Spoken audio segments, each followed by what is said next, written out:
Hey, I'm gonna continue giving Kobe his 24 seconds of silence. Thank you guys for coming in here. Appreciate you guys. This is Big Gene from Raw Deal, the last big night. Um, I got this out the closet, man. I wore this number 8 in honor of Kobe Bryant.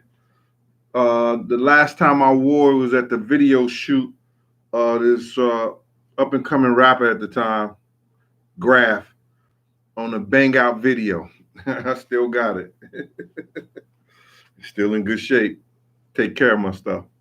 Anyway, how you guys doing?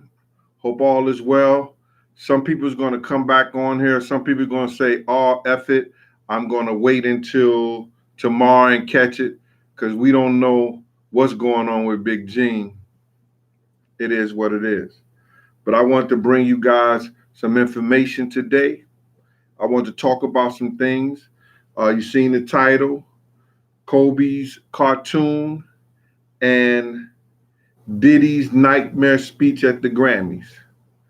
I'm gonna be going real deep in that whole situation, that whole party that I think I spoke about and Choke may have spoke about it, and some other people may have spoke about it, that party was coming up, and it was to honor um, Diddy after the first new full moon of this year. And that's what they did. Um, I'm gonna get into that, and I'm gonna show y'all some signs and things, and tell y'all about some things and how they got to that point. But I'm gonna do respect and pay respect for Kobe first. I do want to give a special shout out to Kia, Miss Linda Green, and Rob Fly 28. Rob Fly 28. I'm gonna give you this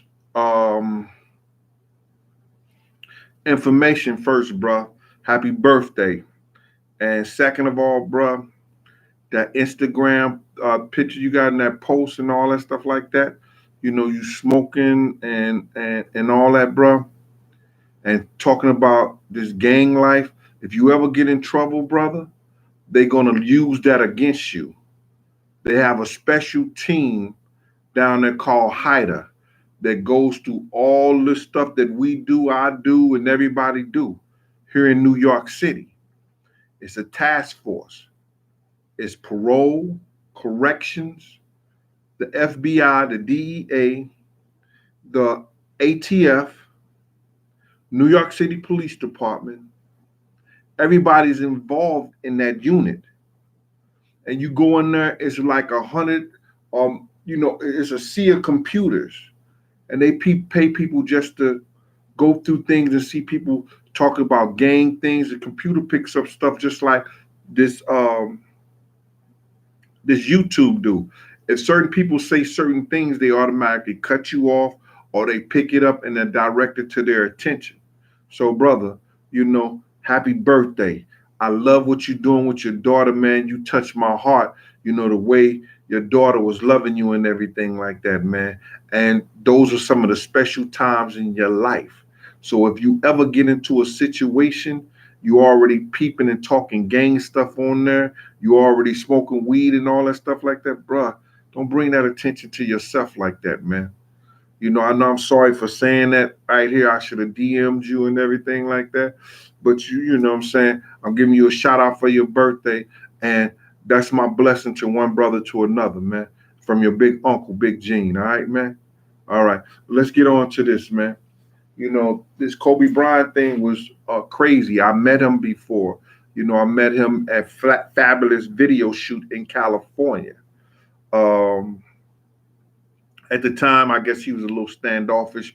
We didn't vibe like that, but he still was a good brother. I guess to some, to most, but he was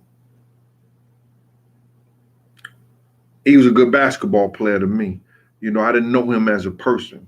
Then the last time, I think the last time I even saw him, personally, was at Philly, where he was crying because the people was booing him. I think it was the All-Star game in Philly or something like that. Yeah, I think it was the All-Star game, and he was crying because he was real emotional because in his hometown or the town that he elected to play his high school ball at, which is Pennsylvania. When he came out on the floor, the people booed him. It was crazy. I know some of the people in Philadelphia who was there, they remember that.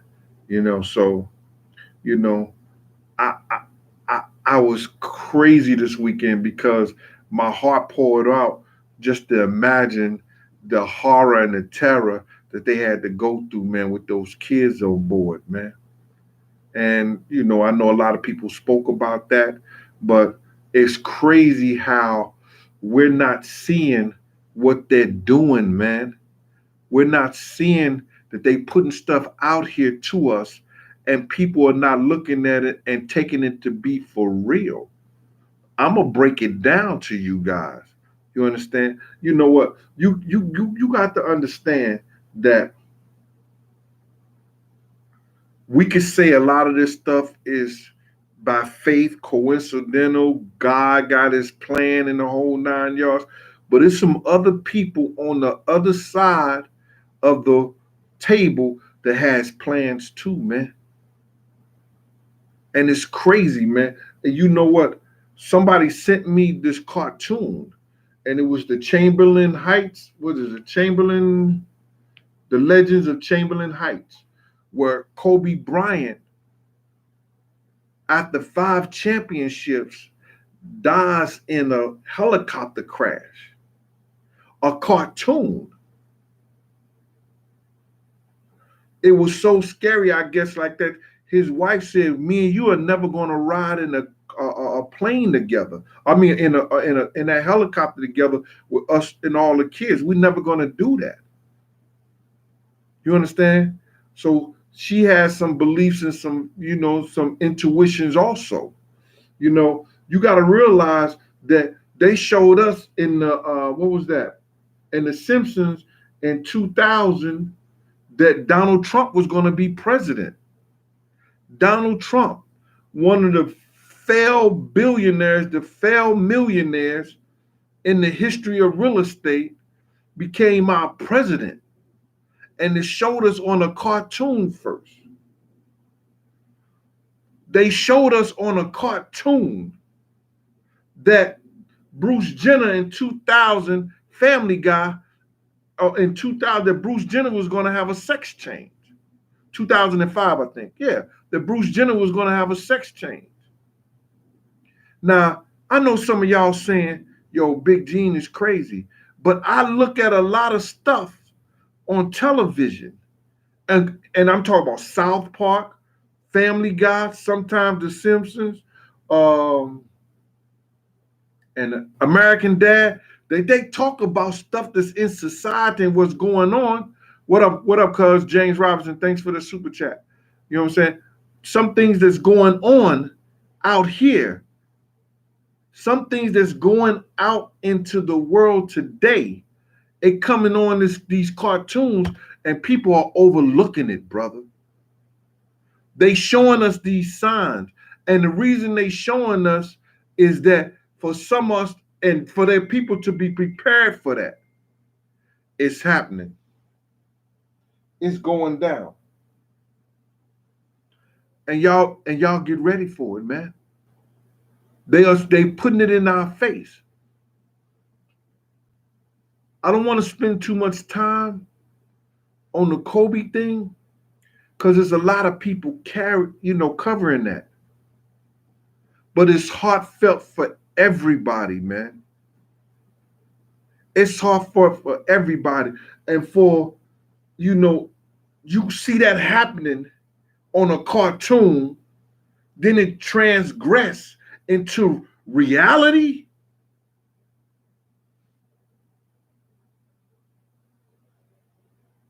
Say it ain't so. And I tell you it is.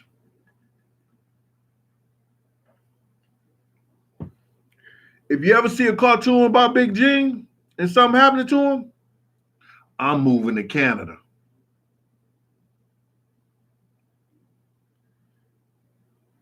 And I might just walk. Greg Cole, what's going on?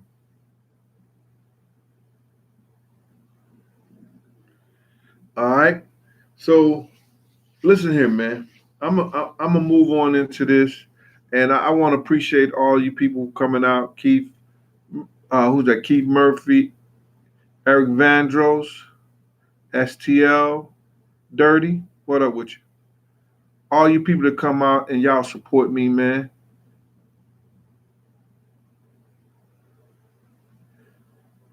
You understand? I really appreciate y'all coming out and supporting me, man. And like I said, James Robinson, thank you for that super chat. Somebody else that gave me one on the other program, and I didn't call his name out, and I'm sorry about that. But you see how what they were doing to me on that, man. So I truly want to apologize for that.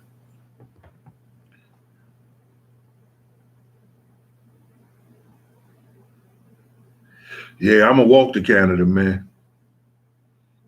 Put them joints on, have them on my hip, have the shotgun, the tech or whatever on my back, and I'm walking, man. I'm gonna take my time. You see a cartoon about me, I'm out of here, brother. You understand? I want to get and bring y'all up to date of what's going on, right? You're seeing your boy Diddy sitting there with Robert Kraft. I think that's his name, Bob Kraft, Robert Kraft, something like that. You know, he owns the New England Patriots, right?